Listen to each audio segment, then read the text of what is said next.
మగవాళ్ళు ఎలాంటి inner wear వేసుకోవాలి? దాని మీద చాలామంది మాకు క్లినిక్ వచ్చినప్పుడు గానీ, కామెంట్స్‌లో గానీ అడుగుతూ ఉంటారు. డాక్టర్ గారు టైట్ ఏసుకోవాలా? లూజ్ ఏసుకోవాలా? టైట్ అంటే ఎంత టైట్ ఏసుకోవాలి? పడుకునేటప్పుడు అండర్‌వేర్ ఏసుకోవాలా?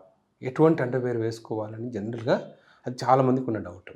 ఎందుకంటే వేరు వేరు వెబ్‌సైట్స్‌లో గానీ, మా వీడియోస్‌లో గానీ మేమెప్పుడు చెప్తుంటాం. ప్రెగ్నెన్సీకి ట్రై చేసే వాళ్ళు ఎప్పుడు టైట్ అండర్‌వేర్ వేసుకోకూడదని. బట్ అదే వారికోసిల్ ఉన్నవాళ్ళు ఎక్సర్సైజ్ చేసేటప్పుడు టైట్ అండర్‌వేర్ వేసుకోమని చెప్తా. సో, ఈ కన్‌ఫ్యూజన్ ఎందుకొచ్చింది అనేదాన్ని ఈ వీడియోలో క్లారిఫై చేయడానికి ట్రై చేస్తాను. నార్మల్‌గా ఏంటంటే టెస్టిస్ ఎప్పుడు మగవాళ్ళలో కిందికి హ్యాంగ్ అయ్యి ఉంటాయి. సో, దానికి మన బాడీ టెంపరేచర్ కన్నా 2 డిగ్రీస్ తక్కువ టెంపరేచర్ కావాలి. ఆ తక్కువ టెంపరేచర్ ఎందుకు అంటే బాడీ టెంపరేచర్ 37 డిగ్రీస్ ఉంది అంటే టెస్టిస్‌కి ఒక 2 డిగ్రీస్ తక్కువ టెంపరేచర్ కావాలి. అక్కడ బాగా పనిచేస్తాయి. అందుకని ఏమవుతుంది?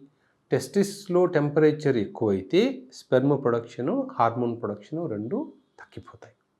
సో, ఆ రీజన్ వల్ల మనం ఎప్పుడు కూడా టెస్టిస్ అనేది బాడీకి దగ్గరగా ఉండకూడదు అని అనుకుంటాం. కానీ మన నేచురల్‌గానే మన బాడీకి అడ్జస్టింగ్ మెకానిజం ఉంది.